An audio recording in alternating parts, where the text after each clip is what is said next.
Capital TV Uttar Pradesh. आज की हमारी स्पेशल स्टोरी में हम बात करेंगे ऐसे शख्स की जिसका नाम आज हर जुबान पर है, छांगुर बाबा। जी हाँ, वही छांगुर जो अवैध धर्मांतरण के गंभीर आरोपों के घेरे में है। हर दिन हर पल इस मामले में नए नए सनसनीखेज खुलासे हो रहे हैं जो न सिर्फ चौंकाने वाले हैं बल्कि देश की सुरक्षा और समाज की नींव को हिलाने वाले हैं। छांगुर को लेकर जो सबसे बड़ा सवाल उठ रहा है कि क्या छांगुर बाबा धर्मांतरण का मास्टरमाइंड है या फिर आईएसआई का मोहरा है। छांगुर बाबा का नाम सुनते ही दिमाग में कई सवाल उमड़ते हैं। कौन है ये छांगुर बाबा, कैसे और क्यों बना ये इतना बड़ा खतरा। जांच जितनी गहरी हो रही है उतने ही बड़े खुलासे सामने आ रहे हैं। कभी खबर आती है कि छांगुर के जाल में सैकड़ों लोग फंस चुके हैं जिन्हें जबरन धर्मांतरण के लिए मजबूर किया गया। कभी ये पता चलता है कि विदेशी ताकतें खासकर मुस्लिम देशों से छांगुर को भारी भरकम फंडिंग दी जा रही थी और तो और कुछ खुलासों में तो छांगुर को आईएसआई का एजेंट तक बताया जा रहा है जिसका मकसद था भारत को एक इस्लामिक राष्ट्र में तब्दील करना। जी हाँ, ये कोई साधारण अपराधी नहीं बल्कि एक ऐसा शख्स है जिसके इरादे देश की एकता और अखंडता को चुनौती दे रहे थे। वह इस्लाम राष्ट्र बनाना चाहता था। लेकिन चौंकाने वाली बात यह है कि छांगुर का ये गोरख धंधा कोई नया नहीं है। यह सिलसिला सालों से चल रहा था। मायावती और अखिलेश यादव की सरकारों के दौर में भी छांगुर का गिरोह पूरी तरह सक्रिय था। सवाल ये उठता है कि क्या इन नेताओं को इसकी भनक कभी नहीं लगी या फिर जानबूझकर आंखें मूंद ली गई। जब आज उनसे ये सवाल पूछे जाते हैं तो जवाब में सिर्फ खामोशी मिलती है।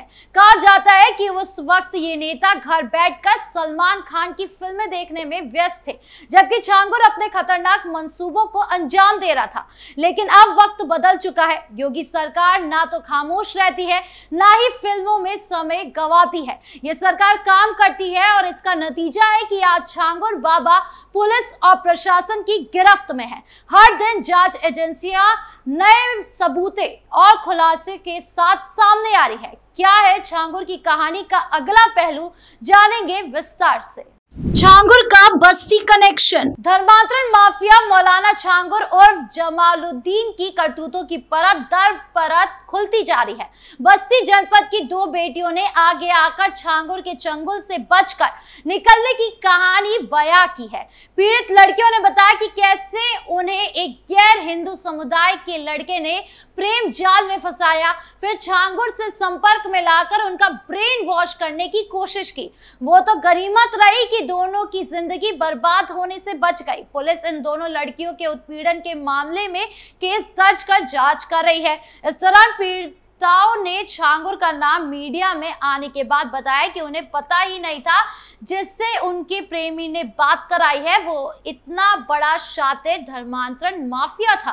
अब वो चाहती है कि छांगुर के खिलाफ सरकार कड़ी से कड़ी कार्रवाई करे ताकि कोई और लड़की उसके जाल में ना फंस जाए। हिंदू पक्ष ने शासन से की जांच की मांग की है। वही हिंदूवादी संगठन ने भी मांग की कि जिले में जितने भी हिंदू लड़कियों को प्रेम जाल में मुस्लिम लड़कों ने फंसाया फिर उन्हें लेकर भाग गए या शादी कर ली, उन सभी प्रकरणों की जांच की जाए।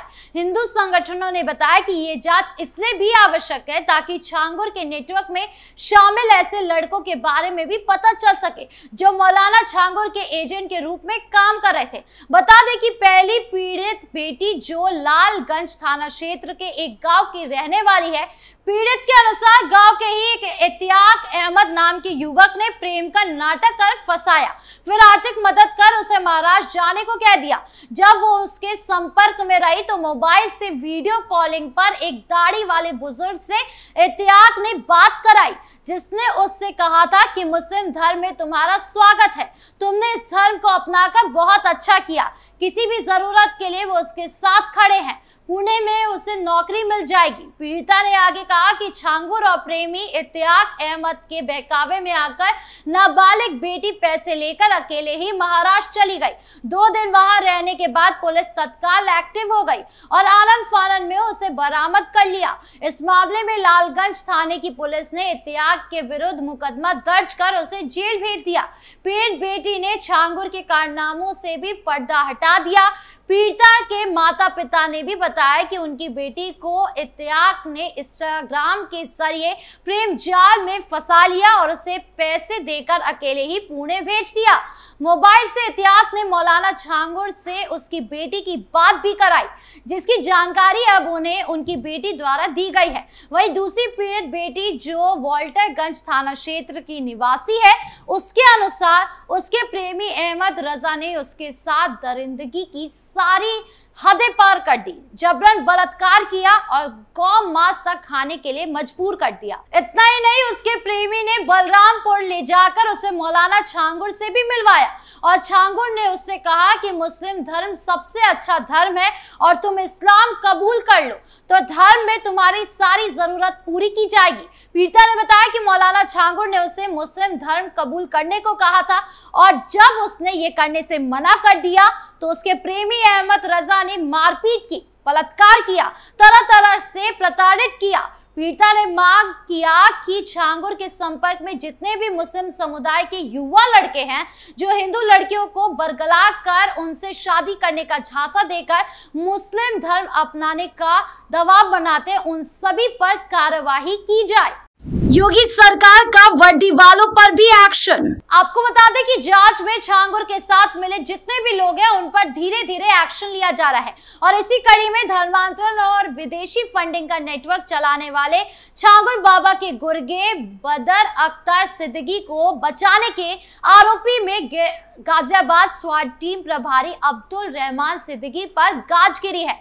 इस मामले में योगी सरकार ने संज्ञान लेकर एक्शन का आदेश दिया था। इसके बाद मेरठ पुलिस की रिपोर्ट के आधार पर रातों रात इंस्पेक्टर अब्दुल रहमान सिद्दीकी को सस्पेंड कर दिया गया। इस मामले में फिलहाल जांच शुरू कर दी गई है। माना जा रहा है कि कार्यवाही का दायरा बढ़ सकता है और आज नोएडा पुलिस तक भी पहुंच सकती है। छांगुर बाबा के गुर्गे बदर अख्तर सिद्दीकी पर पांडव नगर निवासी आशा नेगी के अपहरण और धर्मांतरण का आरोप लगा था। बता दें कि आशा नेगी साल 2018 में लापता हो गई थी और इसके बाद परिजनों ने काफी खोजबीन की थी। आशा नेगी की गुमशुदगी दर्ज कराने के लिए बड़े भाई अनिल नेगी और आशा की मां कई महीने तक सिविल लाइन थाने के चक्कर लगाते रहे, लेकिन पुलिस ने सुनवाई नहीं की। अब छांगुर बाबा के खिलाफ एटीएस की एक्शन और दनादन गिरफ्तारी के बाद बदर अख्तर सिद्दीकी का नाम भी सामने आया है। आशा नेगी के परिजन भी सामने आए हैं और अभी तक इंसाफ नहीं मिलने की बात कही गई है। आरोप लगाया है कि तत्कालीन inspector civil line Meerut Abdul Rahman Siddiqui ने उस समय मुकदमा दर्ज नहीं किया और नोएडा का घटनास्थल बताकर टकरा दिया था। इसके बाद नोएडा में भी सुनवाई नहीं हुई। चूंकि पूरे मामले में एटीएस और ईडी कार्रवाई में लगी है, इसीलिए शासन सीधे मामले में नजर रखे हुए हैं। इंस्पेक्टर की भूमिका सामने आने के बाद कार्रवाई के लिए आदेश दिया गया है। अब आगे की कार्रवाई में क्या कुछ सामने आता है, ये देखने वाली बात होगी। खैर, छांगुर के धर्मांतरण के खेल के बाहर आते ही कई ऐसे धर्मांतरण के मामले सामने आए हैं जिसने लोगों के होश उड़ाकर रख दिए हैं। जैसे नेपाल सीमा से सटे जिले में अवैध धर्मांतरण का मुद्दा फिर से उभर आया, जब एक और नाम सामने आया जो नेपाल सीमा पर धर्मांतरण का नेटवर्क चला रहे थे। आरोपी का नाम जलाउद्दीन उर्फ जालू है, जो गैसड़ी नगर पंचायत के वार्ड नंबर 10 का सभासद है। जलाउद्दीन उर्फ छांगुर बाबा के मामले में योगी सरकार की सख्ती के बाद जलाउद्दीन उर्फ जालू के आतंक से पीड़ित 2 परिवार सामने आए हैं। इस केस में न केवल जालू ने झूठे मुकदमे में फंसाकर उनकी जमीन हड़प ली, बल्कि अब वो उनका घर भी नहीं बनने दे रहा था। यही नहीं, एक और केस में भी अवैध धर्मांतरण के बाद अब टेरर फंडिंग की चर्चा हो रही है। साइबर फ्रॉड करने वाले स्थानीय लोगों के खातों में से पैसे जमा कर सीधे पाकिस्तान भेजे जा रहे थे। पुलिस ने 4 युवकों को हिरासत में लेकर पूछताछ शुरू की तो पूरा नेटवर्क सामने आया। मीडिया रिपोर्ट्स के अनुसार अभी तक 100 बैंक खातों की जानकारी मिली है, जिनमें करीब 50 करोड़ रुपए की लेन देन भी हुई है। ऐसे और कई मामले हैं जिसमें इसी तरीके से धर्मांतरण के मामले सामने आए हैं या फिर पाकिस्तान से कनेक्शन सामने आया है। और खैर, अब इन सारे मामलों को धीरे धीरे एक्शन में लिया जा रहा है। आपकी इस पूरे मामले को लेकर क्या राय है, कमेंट बॉक्स में जरूर बताएं। नमस्कार।